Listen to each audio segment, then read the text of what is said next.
¿Cómo me doy cuenta que tengo ansiedad? ¿Todas las personas somos ansiosas? ¿Cómo puedo hacer para dejar de sentirme así? Estas preguntas son muy frecuentes en nuestras consultantes, seguidoras y suscriptoras. Lo primero y principal es que no te autodiagnostiques. Ni vos, ni Google, ni tu vecina. Lo recomendable para saber si estás con un cuadro de ansiedad es que lo consultes con una especialista o un especialista, ya sea un psicólogo o psiquiatra. En el episodio de hoy vamos a hablar de qué es la ansiedad, por qué la sentimos y qué podemos hacer para gestionarla. Bienvenidas, soy Coti Pedrosa y soy licenciada en Psicología. Esto es Psicología de la vida cotidiana, un podcast para que puedas aprender a conocerte y cuidarte más y por sobre todas las cosas, a quererte sanamente.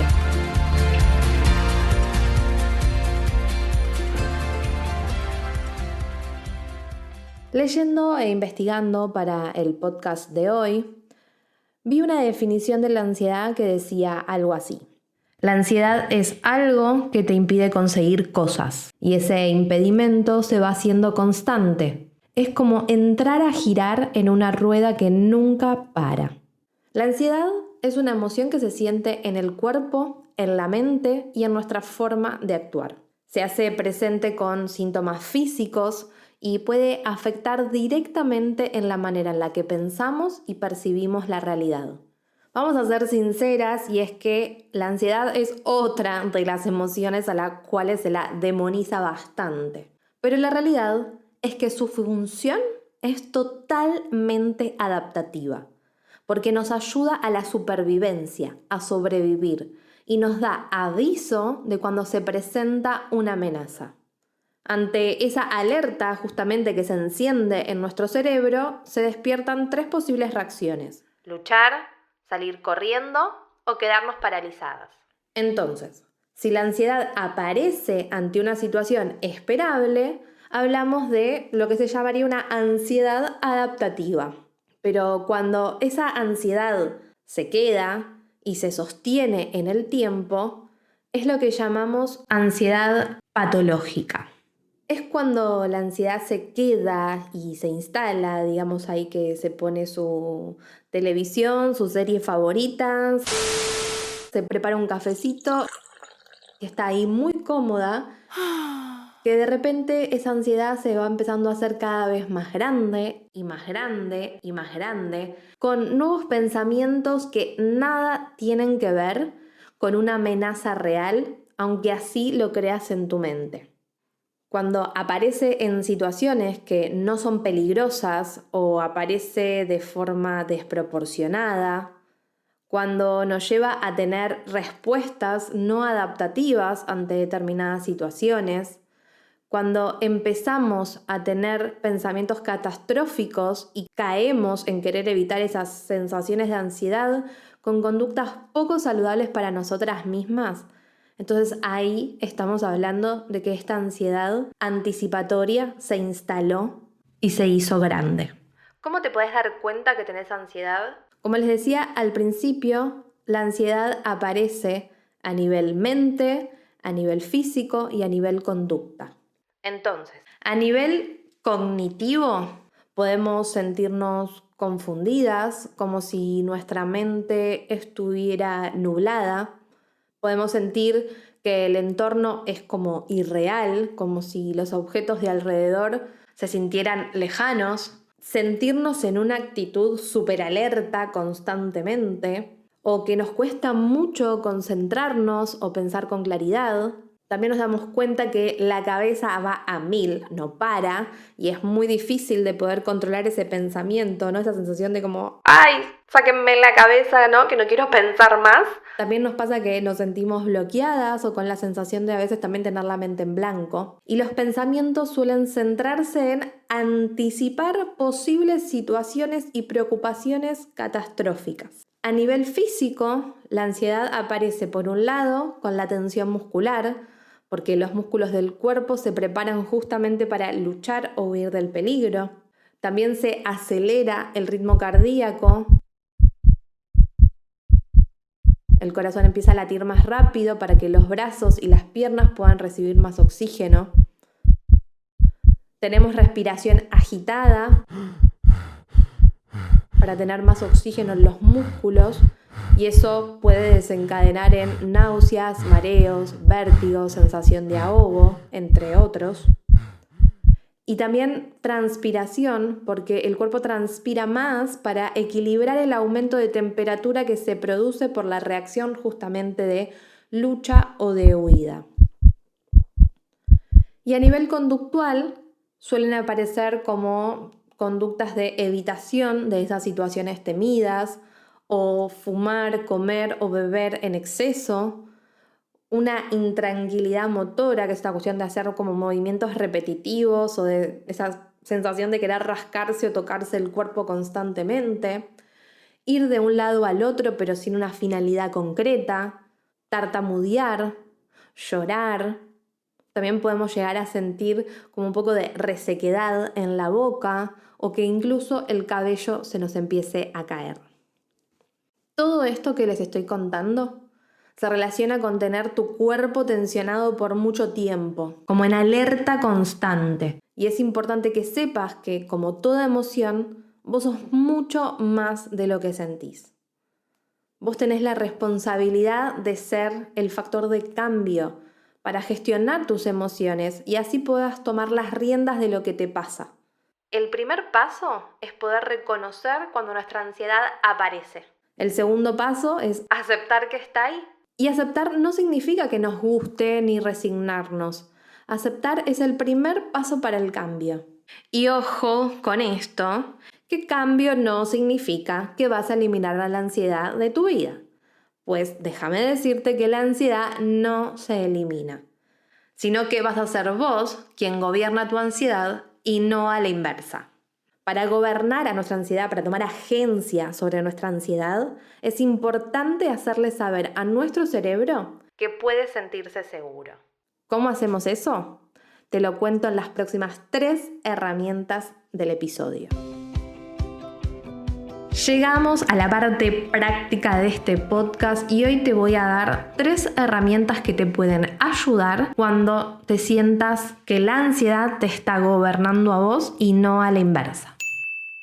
Lo primero y principal es autocuidado. Reconocer y fomentar todas esas actividades, personas, sensaciones, cosas que nos hacen sentir en calma, que nos hacen volver a nosotras. Muchas veces cuando entramos en el bucle de la ansiedad, lo primero que hacemos es justamente dejar de lado lo que nos hace bien porque, entre muchas comillas, no tenemos tiempo.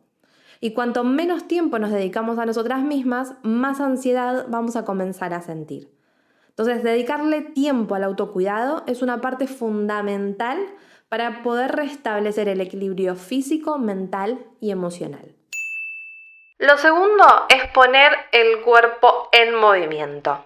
Hacer ejercicio de forma regular libera endorfinas. Las endorfinas es la hormona que se asocia con los estados de ánimo positivos. Y yo sé que cuando hablamos de la palabra ejercicio, automáticamente pensamos en correr, ir al gimnasio, levantar pesas. Pero déjame decirte que el ejercicio incluye una gran variedad de actividades que pueden aumentar el nivel justamente de actividad para ayudarte a sentirte mejor. Actividades como bailar, correr, jugar algún deporte y otros ejercicios físicos que hacen que el corazón obviamente bombee más, pueden ser muy útiles. Pero también es muy útil la actividad física en el sentido de, justamente como dice la palabra, poner al cuerpo en movimiento. Como por ejemplo, ordenar tu casa, lavar el auto, dar una vuelta a la manzana o practicar otras actividades que sean menos intensas. Toda actividad que te levante del sillón y haga que te muevas va a ayudar a mejorar tu estado de ánimo.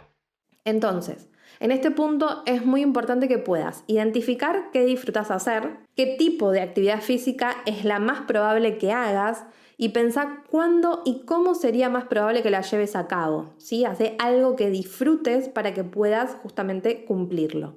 Por otro lado también, fíjate una meta razonable. Tu objetivo no tiene que ser caminar durante 1 hora 5 días a la semana.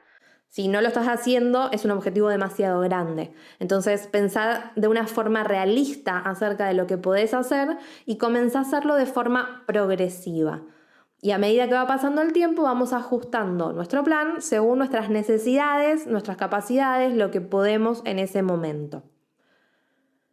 Por otro lado, no pienses en el ejercicio o en la actividad física como si fuera una tarea, sino trata de hacer ese cambio de mentalidad de pensarlo en tu plan de ejercicio o de actividad física como una herramienta que te va a ayudar a mejorar y a sentirte mejor. Otra cosa muy importante es que analices tus obstáculos, o sea, descubrí qué es lo que te impide estar activa físicamente o ejercitarte. Si por ejemplo es que te sentís avergonzada, puedes por ejemplo hacer alguna actividad dentro de tu casa. Si cumplís objetivos mejor con algún compañero o compañera, busca algún amigo, una amiga que haga ejercicio o alguien que disfrute de la misma actividad que vos querés hacer. Si no tenés dinero para gastar, pensá en hacer algo gratuito, como por ejemplo salir a caminar. Estas cosas sí nos van a ayudar a ver, qué posibles excusas yo me puedo poner en el camino y de esa manera justamente disminuir las posibilidades de que yo no complete o haga esas acciones. Y lo último muy importante es que te des crédito y te felicites por cada paso que das sin importar el tamaño de ese paso que estás dando. Si no haces ejercicio un día, eso no significa que no puedas mantener una rutina de ejercicios ni que vas a abandonarla. Simplemente tenemos que volver a intentarlo al día siguiente. Cumplí y comprométete con vos misma y con tu bienestar. Y la última herramienta que quiero compartirles es el mindfulness.